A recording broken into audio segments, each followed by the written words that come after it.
Lent season is a time to return to God, to be in relation with God.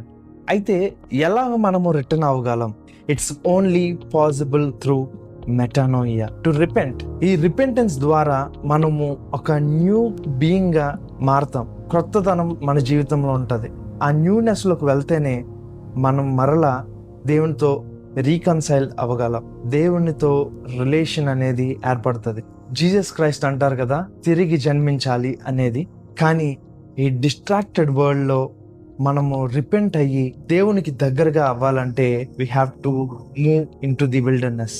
మన జీవితంలో ఏవైతే distractions గా ఉన్నాయో అవన్నీ కూడా పక్కన పెట్టాలి. ఈ డిజిటల్ ఎరాలో మన డిస్ట్రాక్షన్ గ్యాడ్జెట్స్ అవ్వచ్చు, మన డిస్ట్రాక్షన్ సోషల్ మీడియా అవ్వచ్చు, మన డిస్ట్రాక్షన్ మెయిన్ స్ట్రీమ్ మీడియా అవ్వచ్చు. ఇవన్నీ కూడా మనము దూరం చేసుకోవాలి. ఆ కంఫర్ట్ జోన్ నుంచి మనం బయటికి రావాలి. This is what it meant by digital fasting. మన జీవితంలో దేవునికి దగ్గర అవ్వకుండా ఏమేమైతే డిస్ట్రాక్షన్స్ ఉన్నాయో అవన్నీ కూడా పక్కన పెట్టాలి. అవన్నీ కూడా మినిమైజ్ చేయాలి.